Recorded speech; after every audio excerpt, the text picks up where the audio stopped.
this is an iHeart podcast. Guaranteed human. I turned off news altogether. I hate to say it, but I don't trust much of anything. It's the rage bait. It feels like it's trying to divide people. If we got clear facts, maybe we can calm down a little. NBC News brings you clear reporting. Let's meet at the facts. Let's move forward from there. NBC News, reporting for America.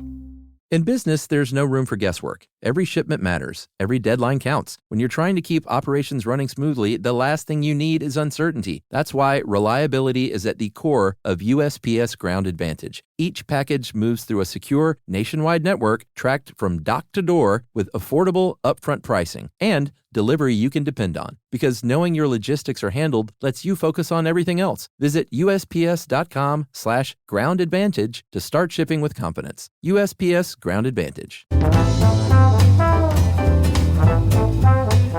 Hey, and welcome to the Short Stuff. I'm Josh, and there's Chuck, and it's ho-ho short stuff here on Short Stuff. That's right. We're stealing one potential thing from our Christmas episode just to do a Christmas-style shorty to get in the spirit of things, and we're going to be talking about holly today. The plant. It's a shrub. It can be a tree. It's in North America. It's in Asia. It's in Europe. There are a lot of different species, and like I said, some can be little shorty shrubs. Some can be big old trees.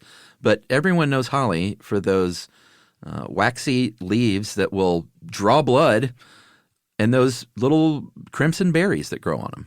Yeah, but there's something about holly that I did not know until I was studying, was that they bloom in the spring and early summer. Have you ever seen a holly plant bloom white flowers? I don't know.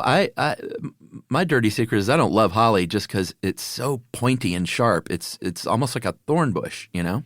Yeah, I have a big old holly tree outside the house, and it was getting a little thin, so I've started to fertilize it twice a year, and it is not fun to get under there and fertilize the holly. Yeah, that's no good. But it is pretty, and I love all the berries, and I love the birds coming to eat the berries, and I love that the birds love that I love the birds coming to eat the berries, and so on and so forth. So I do have a special place in my heart for holly. Well, we'll go over the most boring part of this all, which is root words. Holly, it's a Christmas thing, obviously, but it didn't come from the word holy, which you may be surprised about. I wasn't. Old English will translate it as holgen. Nice. Old Norse, holfer. Nice. Dutch, holst. Nice. French, what would that be, Frenchie? Who? Who? Nice. Sound like you're from Philly. Hoogie. And then Welsh is a Celine, and German. I don't think that's how you say that, but that's how would you say spell it. I have no idea. There's only like 10 people who can pronounce Welsh. German, I know this one is Steckpalma. Yeah, I like that one. But it all probably comes from Proto-Indo-European languages at the base, which is QEL, which means prickly or to prick. Yeah, there you go. End of root word segment. Yeah. Wake up, everyone. So one thing I didn't know is apparently in longstanding tradition, because holly is another great example of how you associate it with Christmas. Christians have kind of adopted it with their own kind of symbolism associated with it, but it goes back way further than that. And it's kind of from all over the place, because holly grows in not just Europe, not just North America, but Asia as well. It's a really well-traveled, well-trod shrub that, because it stands out so much in winter, it's usually evergreen. Those leaves are unmistakable. The berries are just so bright red against like a snowy background that it does make a lot of sense that cultures from around the world and over the course of time would have been like, that. I'm going to drape a bunch of symbolism on that plant. Yeah, for sure. I think a lot of times it's associated through like ancient cultures with good luck. In this case, good luck for men specifically, because for good luck for women, ivy is that counterpart. And if you've ever heard the English Christmas carol, The Holly and the Ivy, that's what they're talking about. Oh, okay. Yeah. It is, again, a sacred plant from the Druids. A lot of cultures thought it was like good luck to put it in your house. because it's hardy and strong. And again, those bright red colors, when it's harsh outside, means it's got to be good luck to put it on your house. But it gets even more specific sometimes that like it'll ward off lightning in a lightning storm. Pretty cool. It'll protect your house. If you were in Rome, they would associate it with Saturn. So it obviously came about during their Saturnalia festival a lot.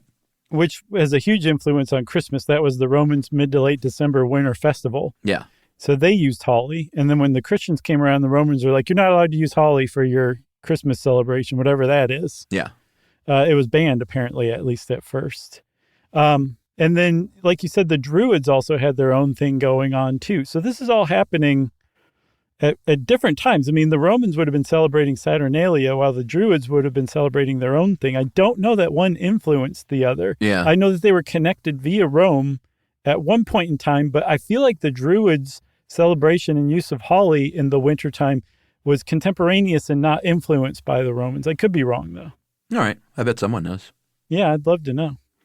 You did mention some Christian symbolism.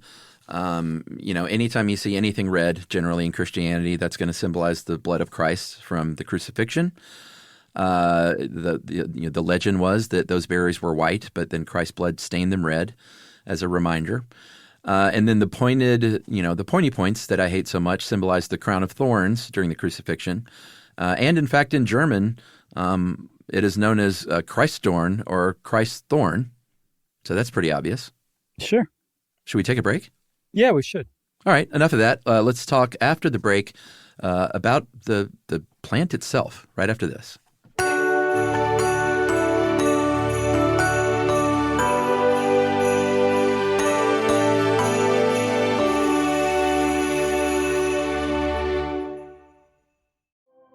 I turned off news altogether. I hate to say it, but I don't trust much of anything. It's the rage bait. It feels like it's trying to divide people. If we got clear facts, maybe we can calm down a little. NBC News brings you clear reporting. Let's meet at the facts. Let's move forward from there. NBC News, reporting for America. With my mom and dad living in Orange County, when we bring my 5 and 7-year-old to visit, we are sometimes in for a 2-hour drive that could feel like 10. Oh, as an avid camper, I know all about this. We'll pack up the RV and know this is either going to be the trip of a lifetime or a complete disaster. Which is why we load up the iPads with Lingo Kids before we even pull out of the driveway. It's what dreams are made of. Lingo Kids keeps kids engaged and quiet with over 4,000 interactive games, songs, and shows that kids simply cannot get enough of. You can pack whatever you think you'll need, but Lingo Kids is the only entertainment you'll need for a stress-free car ride. Or really, any ride. Plane, train, hovercraft, whatever. Download Lingo Kids for free today. Or unlock even more amazing content with Lingo Kids Plus. Choose the yearly plan and save up to 60%. Search Lingo Kids in the App Store or Google Play. Lingo Kids. Everything kids love.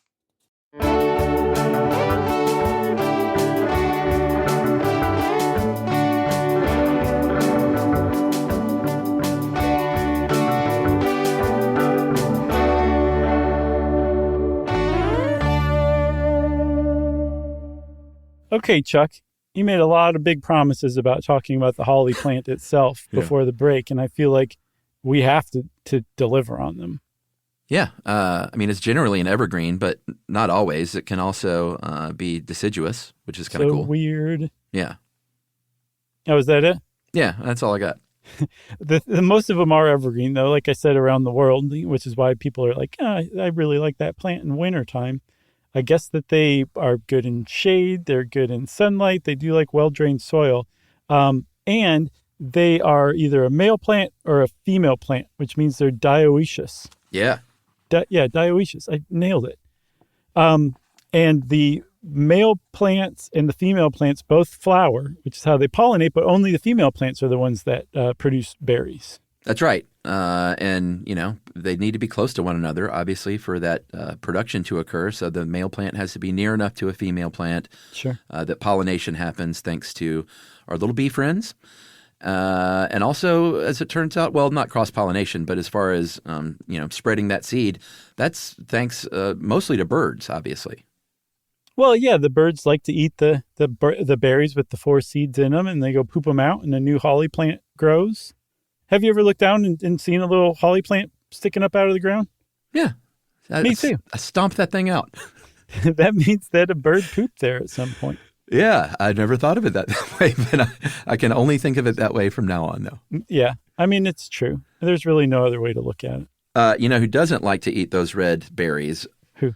Humans, because it's no good for you. It's toxic to us. I mean, I don't know if it could kill you. You'd probably have to eat a ton of those, and you'd probably be vomiting long before you died, such that you would say, hey, maybe don't eat those. But yeah, nausea, bad stomach ache, so don't eat those red berries, which is, big for kids, because when you see that red berry and you're a kid, it looks like something you should pick off and eat. It does, for sure. Yeah. There's an old Druid legend that if you eat a holly berry, it'll upset your stomach. Yeah, pretty good. There's also, I had not heard of this, but there's something called bird lime that you can make by boiling the bark of a holly tree specifically. And it makes this sticky substance that you can then take and paint onto the limbs of, say, a holly tree or any tree. That's crazy.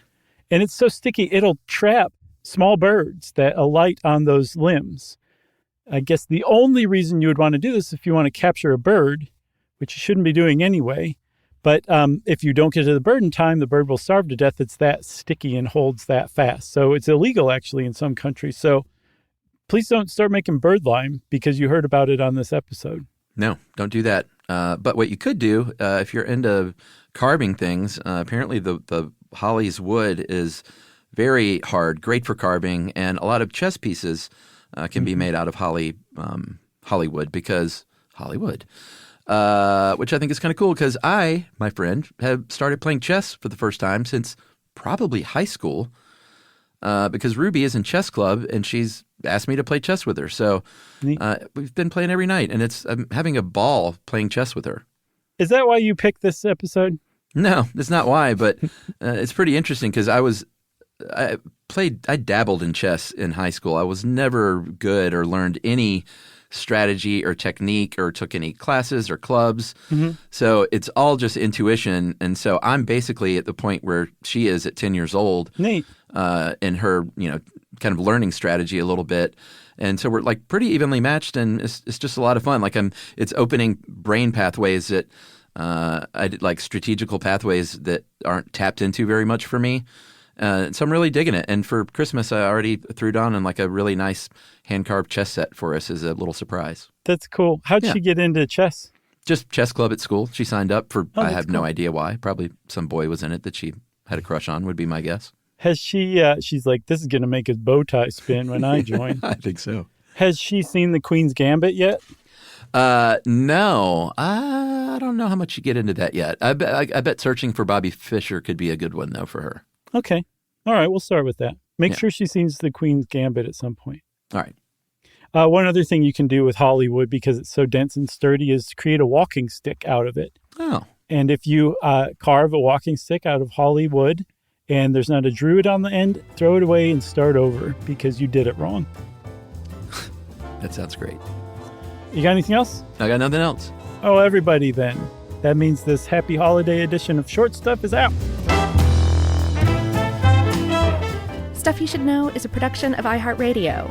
For more podcasts from iHeartRadio, visit the iHeartRadio app, Apple Podcasts, or wherever you listen to your favorite shows.